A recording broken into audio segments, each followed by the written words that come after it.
People have received the Ten Commandments. Moses has gone up on the mountain to receive the rest of the law. While he was gone, remember, they broke the law. They created an idol. He returned down to the camp and he cast the stones, tablet stones down, and they broke as well, symbolic of what had already happened in the camp. After dealing with the golden calf incident, Moses went back up on the mountain to receive replacement tablets. In fact, he had to fashion the tablets, put them to God who would write on them. And last week we focused a lot on the glory of God and his presence with his people, and noted the commitment of both Moses and Joshua in the things of God. And so this week we're going to finish out the book of Exodus, and Lord willing, next week we're going to pick up in Numbers. Again, we're not going through every chapter. We're looking at things specific to Moses and his life and his faith and the challenges that he faced. But for this week, we finish out the book of Exodus, looking at the last several chapters, chapter 35 through 40. He had received instruction while he was on the mountain for how to construct everything, the tabernacle, its furnishings, its utensils. And so now it's time to get it done. They haven't started any of that yet. Remember, they're using Moses' tent as a temporary tabernacle until the actual tabernacle is complete. And so they are going to build according to the pattern that was given Moses on the mountain and finish the work that God had given for them to do. First thing is first, Moses wants the people to make sure that they're clear about what days are work days. Take a look at the first few verses. Moses gathered all the congregation of the children of Israel together and said to them, "These are the words which the Lord has commanded you to do. Work shall be done for 6 days, but the seventh day shall be a holy day for you, a Sabbath of rest to the Lord. Whoever does any work on it shall be put to death. You shall kindle no fire throughout your dwellings on the Sabbath day." And so he makes it clear to them that, don't do any work on the Sabbath. And how serious is the Lord about that? In the latter part of verse 2, whoever does any work on it shall be put to death. You can't get much more serious than that. If you work on the Sabbath day, he says you're going to be put to death. And then verse 3, you shall kindle no fire throughout your dwellings on the Sabbath. Remember back in Exodus chapter 16 when the manna was being given, and they were to prepare their meals for the Sabbath on the day before. And so on the 6th day, there would be twice as much that they should gather of the manna, because they're not just cooking for the 6th day, where they're also cooking for the 7th day. That's what this deals with in verse 3. You shall kindle no fire throughout your dwellings on the Sabbath. You're not even supposed to be cooking on that day. And so God wants Moses to begin with this. Yes, we've got lots of work to do, and I suggest to you it might take more than a week to put together the tabernacle and the furnishings and all the altars and so forth that need to be made. And so let's make sure that we do it God's way. Let's not get in a rush and decide, well, I know it's the Sabbath, but these are important things that we're working on, and they just plow on through. The Lord would destroy them if that were the case. And so they need to set aside this time that God had stipulated, which is a day of rest. A rest to the Lord is how it is described. And we need to do the same kind of thing. We're not under the Sabbath law, but when God's people gather, we need to gather. It's important for us to gather and worship God and encourage one another and build each other up in the faith. All right, so he sets out for them, work 6 days, rest the 7th day, and then there's need for a free will offering. Look at verse 4 and 5. Moses spoke to all the congregation of the children of Israel, saying, "This is the thing which the Lord commanded, saying, take from among you an offering to the Lord. Whoever is of a willing mind, let him bring it as an offering to the Lord." And then he lists off all the things, and so gold and silver, bronze, threads, fine linen, skins, wood, oil, spices, stones, we're going to bring together all these, whoever's got them, let's bring those together. And I want you to understand that the way that it's worded, and throughout the text it's worded this way, this is a free will offering. This is not Moses saying to the people, you shall do this, or you must do this. This is, give this if you are of a mind to do so. If you have a, as it says in verse 5, whoever is of a willing heart. He's looking for them to want to do this, to want to participate. And so several things are needed so that the tabernacle can be created, the furnishings, the utensils, and other items of the priestly service. So we have the days of work being stipulated, the need for everybody to participate by way of giving an offering, and then he tells us about these gifted artisans that they need.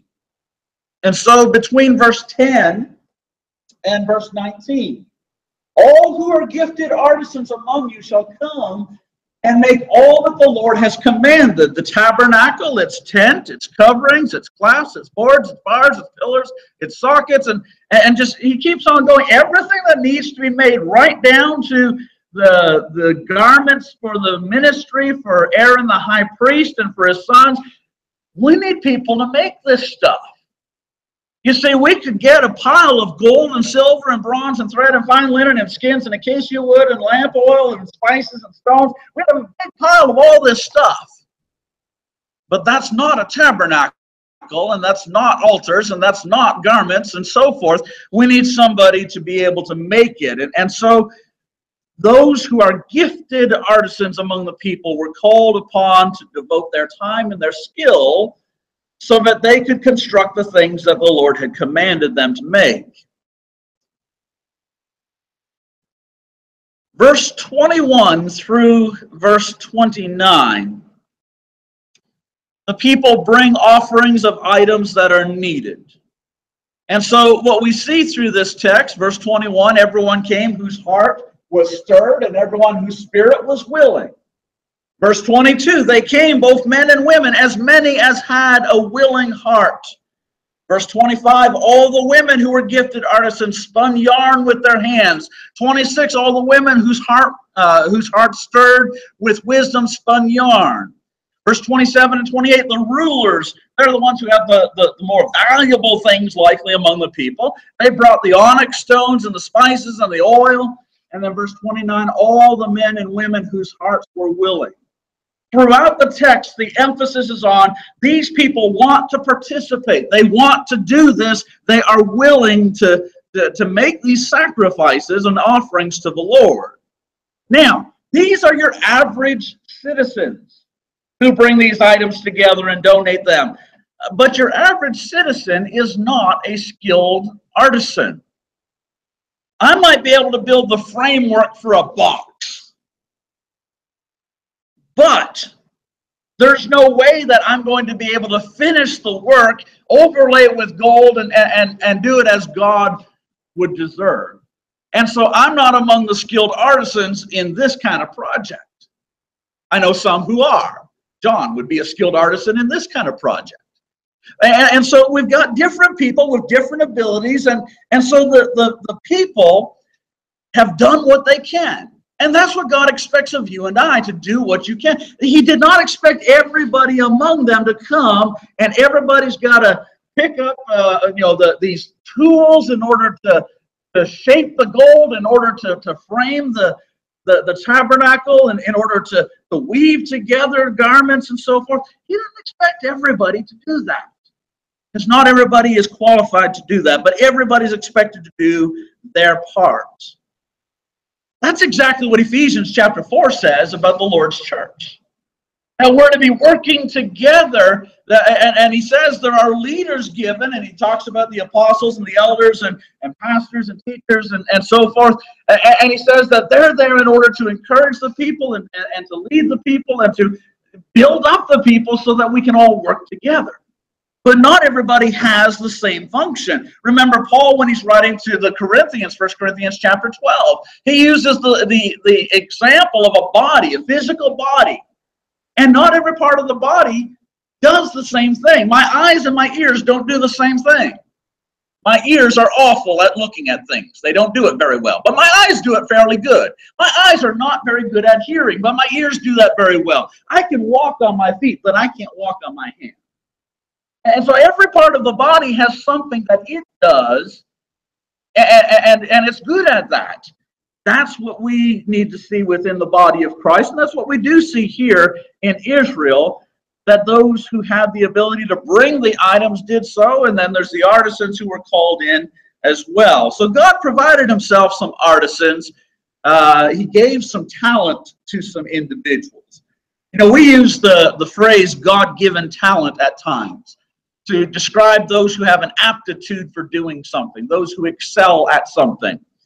Whether it be art or music or athletics or mathematics or writing or a number of different areas where some people may excel over others. Well, there's some who excel in Israel when it comes to artistic work and putting things together. Verse 30 through 35, the Lord has called by name Bezalel, the son of Uri, the son of Hur, of the tribe of Judah, and he has filled him with the Spirit of God in wisdom and understanding, in knowledge and all manner of workmanship, to design artistic work, to work in gold and silver and bronze, in cutting jewels for settings, in carving wood, and to work in all manner of artistic workmanship.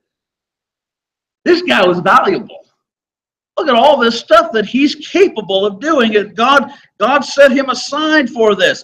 And he has put it in his heart, the ability to teach, in him and in Aholiab, the son of Ahisamach, of the tribe of Dan.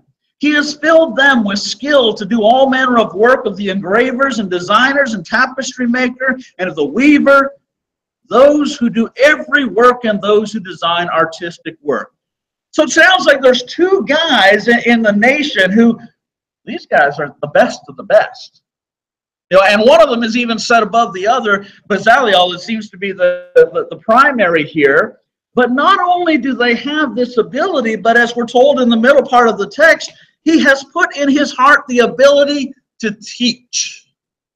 He is going to be able to help others to participate in this. Now, that doesn't mean that they're going to have all the same skills that he has, but he's put it in their heart so that they also may be able to teach. Well, that sounds a lot like some things we read about in the New Testament. 2 Timothy chapter 2 and at verse 2, Paul tells Timothy, the things that you have heard and seen in me, teach these to others so that they'll be able to teach others also. Does that mean everybody's going to be like the Apostle Paul? No, not necessarily.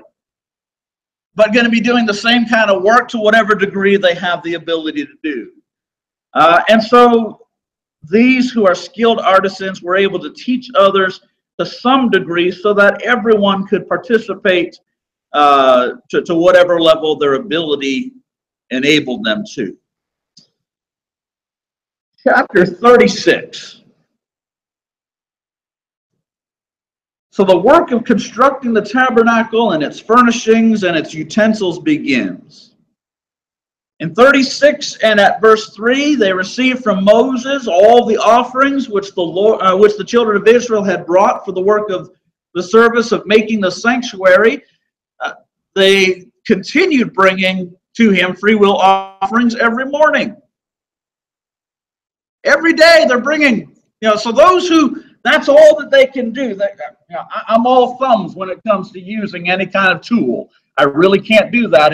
And he tried to teach me, and I still couldn't do it. But what I can do is I can continue to bring the offerings. And so there were some who that's what they did. They continued to bring the offerings because that was what they were able to do. In fact, they brought more than what was needed. We see in verse 4 and 5 that all the craftsmen who were doing all the work of the sanctuary came, each from the work he was doing, and spoke with Moses, saying, the people bring much more than enough for the service of the work which the Lord commanded us to do. They have given in abundance. They have given more than what we need. In fact, verse 6 and 7, Moses commands them to restrain themselves from bringing more. Imagine having to tell the people, you need to hold back on how much you want to give. Right? That's what he just had to do. But again, that goes back to what we saw in the early part of chapter 35, the willing heart that these people had. That they were invested in this work. You know, that's a great problem to have. People devoting to God more than they need to. Wouldn't it be great if we all had that problem, right? But God's people should want to give in excess. And by that, we're not just talking about financial giving. That's what they're doing. They're giving of their means. They're giving items that they have. But how about giving of our time and giving of our energy and the use of our talents? There's all kinds of ways for us to give and all kinds of things that God needs of us. And so we need to be willing to give as much as we're able. That's how the work gets done. That's how churches grow, is when God's people give themselves entirely. And so starting in verse 8, chapter 36 and verse 8, we are given details of the work which they were doing. And when I say details, I mean it is immensely detailed. We are not going to go through the text and look at all the details. You can feel free to read through that on your own time. And if you have questions or concerns, then by all means bring them to me and we'll discuss them outside of class time. But we're going to give a quick summary of what appears in the text. And so 36 verse 8 through 38, we've got the details of building the tabernacle itself. Into chapter 37, the first 9 verses, the Ark of the Covenant, which would be God's throne. In chapter 37, verse 10 through 16, the table of showbread is being built. Verse 17 through 24, the golden lampstand is being built. 25 through 29, the altar of incense is being built. Chapter 38, first 8 verses, the altar of burnt offering. Verse 9 through 20, the outer court. And then chapter 39, verse 1 through 30, we've got the priestly garments being put together. And so everything that God had commanded them to construct, they put their hands to the work and they got it done. Now, in chapter 38, I want us to pause for a moment in the latter part of chapter 38. From verse 21 through verse 31, there is a record of the inventory of the gold, the silver, and the bronze. And again, I don't want us to get bogged down in the details of everywhere that it was used and so forth, but just to give an idea of how much the people gave. The total amount of gold is 29 talents and 730 shekels. I believe it's something like almost 3,000 shekels equals a talent. And so 29 talents plus 730 shekels. The total amount of silver is 100 talents plus 1,775 shekels of silver. The amount of bronze, 75 talents plus 2,400 shekels. Anyone understand talents and shekels? I read that in the text and I don't know what that means. So I went to go and find out what does that mean. And so the first thing that I did was I converted each of these into pounds, not British pounds, pounds as in weight. Because that's what these are. These are measurements of weight. And so I converted it to weight. We'll start with the bronze. 75 talents plus 2,400 shekels is 5,120 pounds of bronze. That's a lot of bronze. It is worth $13,180 US today. The 100 talents plus 1,775 shekels of silver is 6,658 pounds. That is worth $1.8 million US today. The gold. A lot less gold, 29 talents plus 730 shekels of gold. Keep in mind, they wasted some of their gold. There was a golden calf a few chapters ago they wasted a bunch of gold on. But they still had enough gold remaining in order to accomplish this. That is 1,936 pounds of gold. Today, that would be worth $36.3 million US. when it says they had a willing heart to give, they gave, you add this up, $39 million in a very short time frame. Now, we're not talking about 100 people. We're talking about a nation that has 603,550 fighting men, plus wives, plus those who are elderly, plus those who are below the age of 20. So we're talking about a sizable nation. But in a very short period of time, they came together and brought all of this stuff so that the tabernacle and its furnishings could be built. They had a willing mind.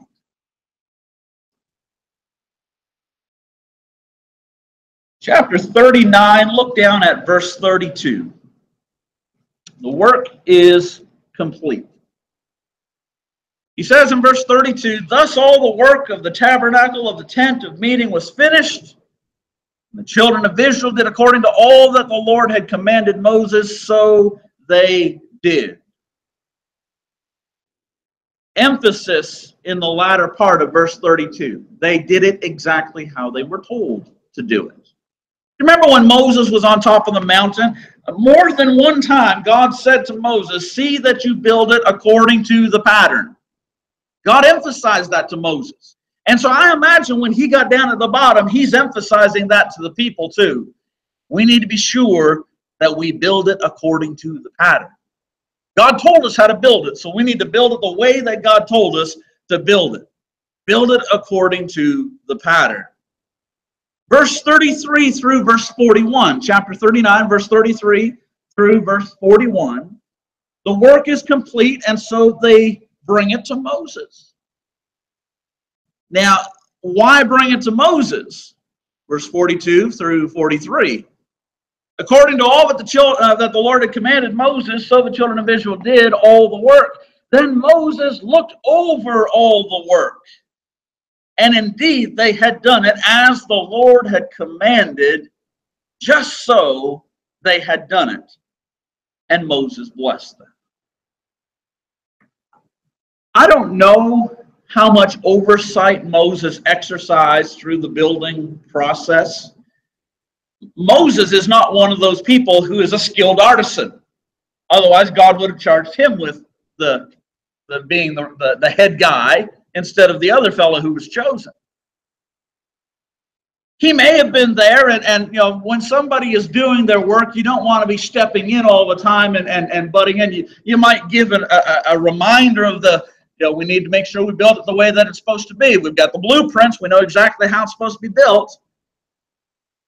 But I suspect he likely gave them the plans and then let them do it. That's good leadership. That's trusting those that are doing the work. But afterward, before constructing this, and understand that's what's happened here between verse 31 and verse 41.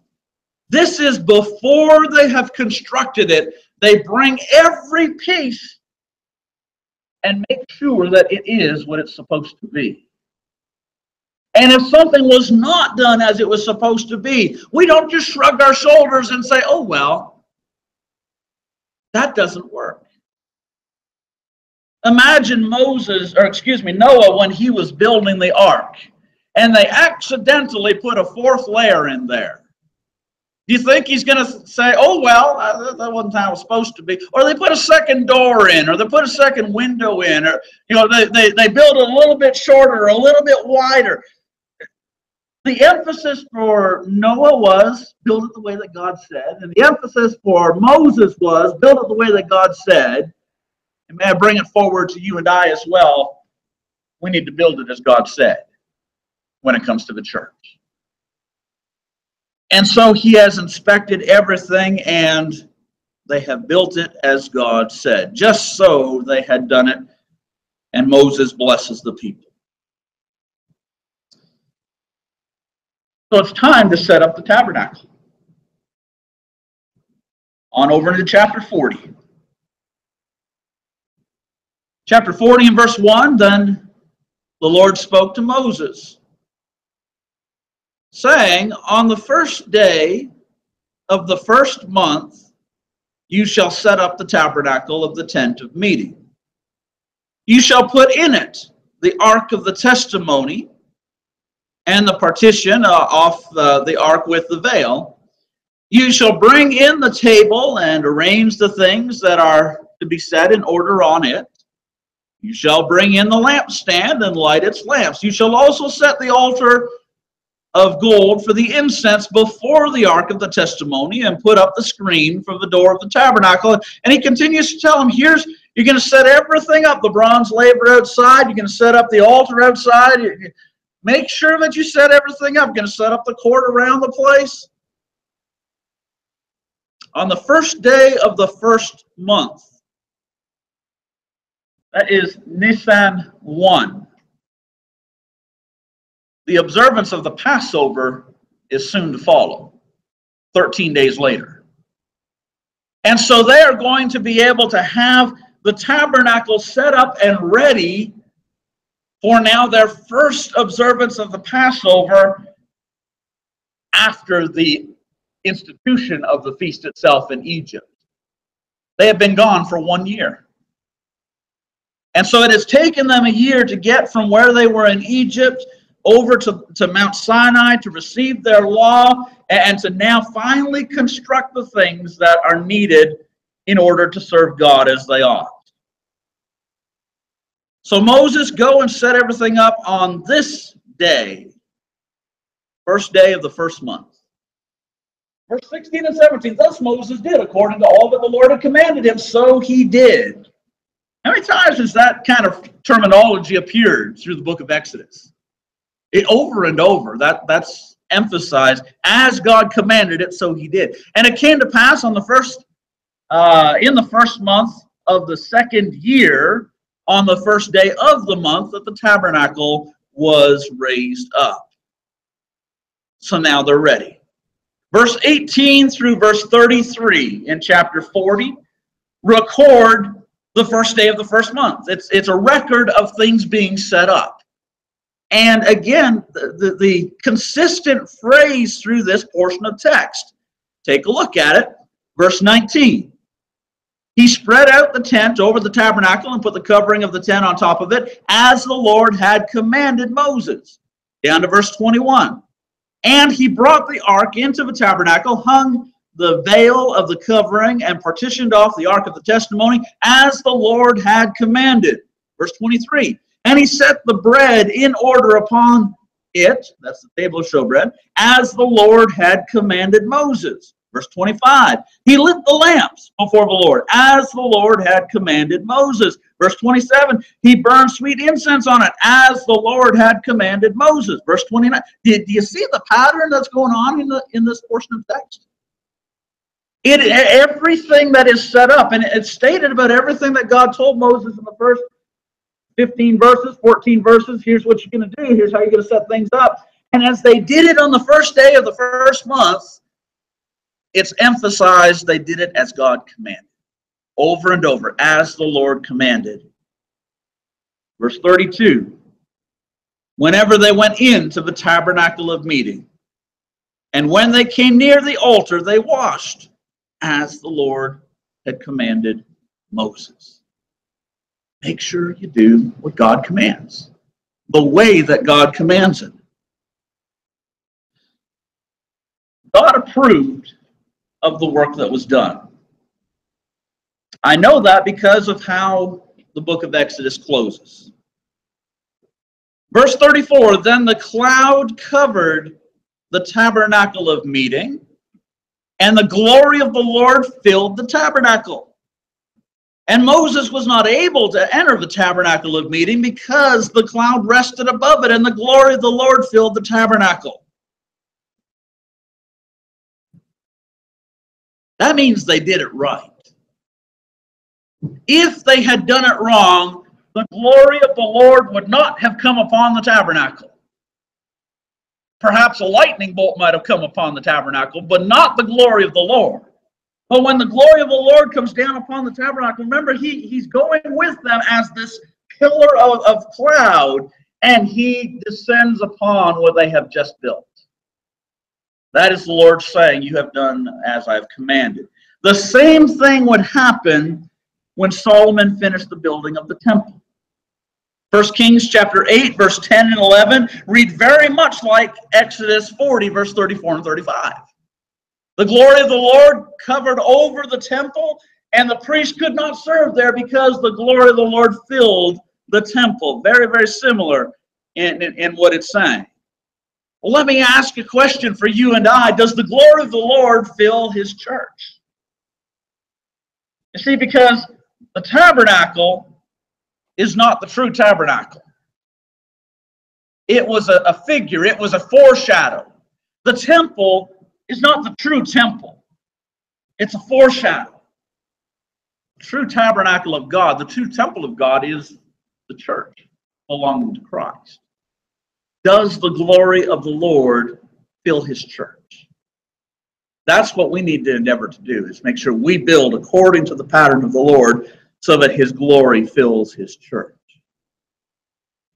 All right, some lessons for us out of our text today. First thing, how active are you in the work? The work involved more than those who were able to build things. Understand, that was an important part of the work. If they didn't have skilled artisans, you can pile up as much gold, silver, bronze, thread, garments, and whatever. You can pile it up as much as you want to, and nothing will happen with it. But there's more to the work than just those who are skilled. You can have those who are skilled and have no support for them, and they've got nothing to build with. And so everybody was needed. And the same is true within the body of Christ. Every part needs to do its share. Again, that's what Ephesians chapter 4 talks about. Every part doing its share, and that causes growth of the body for the edifying of itself in love.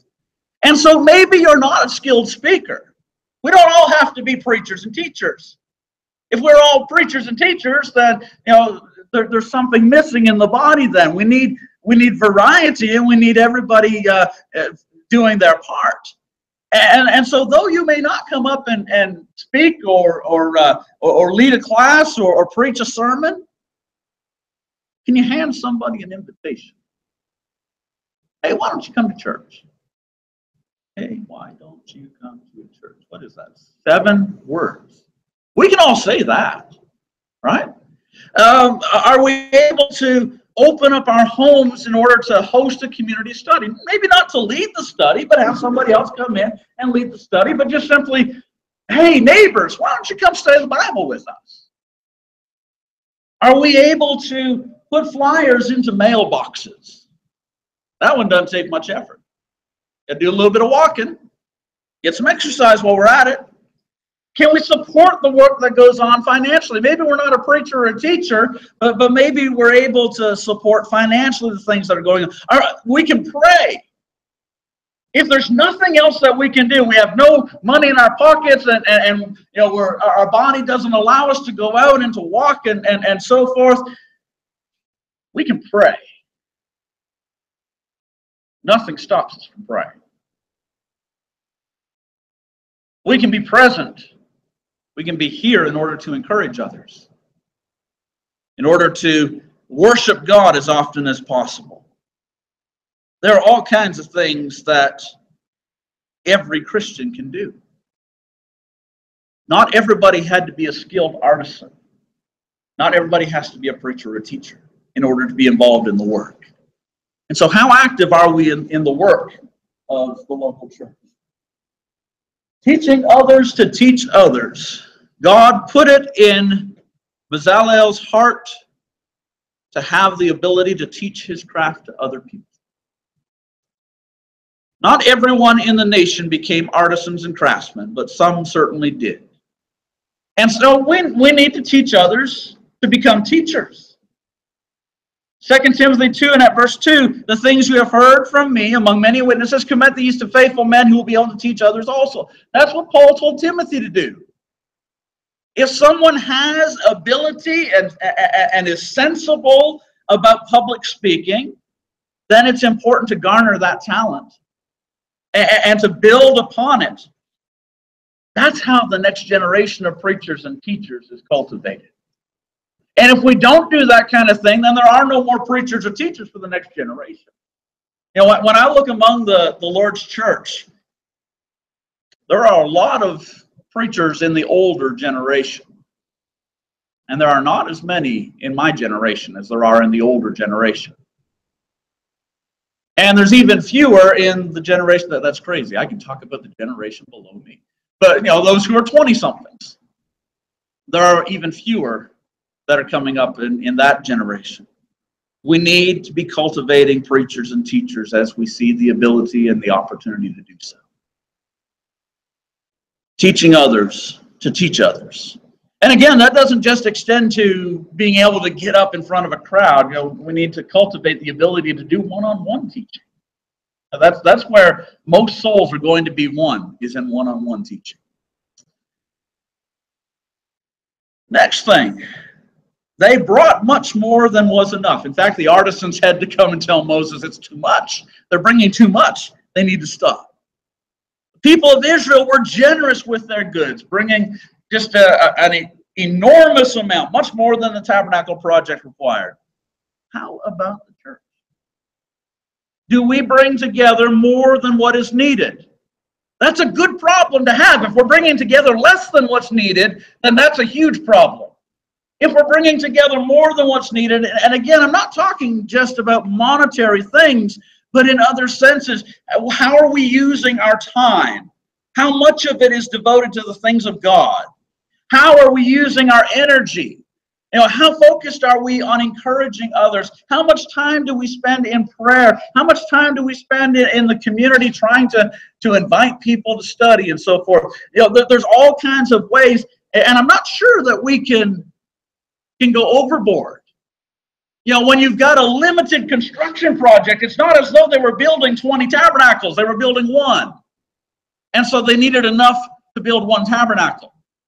They needed enough to build each thing that was on the list. But for you and I, you know, I don't think that we can bring too much. At what point do we say, oh, I think we're going overboard in serving the Lord? Because our building project is the souls of people. That's what we're dealing with. And there's an unlimited number of souls out there for us to go and reach. And so we need to do what we can in order to reach them. We need to be not be satisfied with bare minimums. That's not how things grow. When we focus on the minimum, when we focus on the status quo, we need to focus on excelling. And then finally, as we saw here in chapter 40, they have finished the work of God.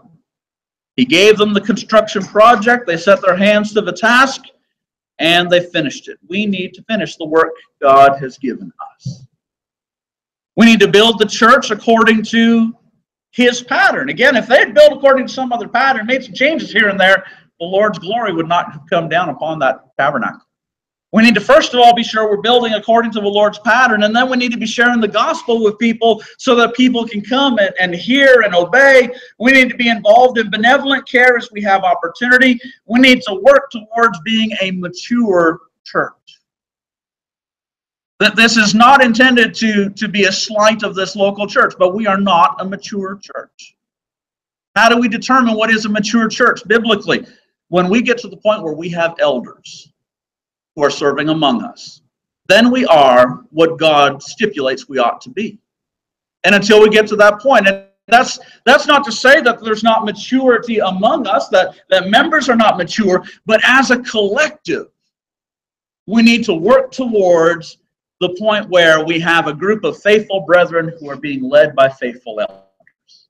That's the mature church according to the Scripture. And so we're not there. We're nowhere near there. We need to keep on working. And that's not to discourage us. You know, that's God's goal for us. And it's an attainable goal. Not this week, not next week, not this year, not next year. But it's an attainable goal for us. And so we need to work to that end. We need to finish the work that the Lord has set before us. And when we get to that point, you know, then there's more things that come in to play once we get to that point.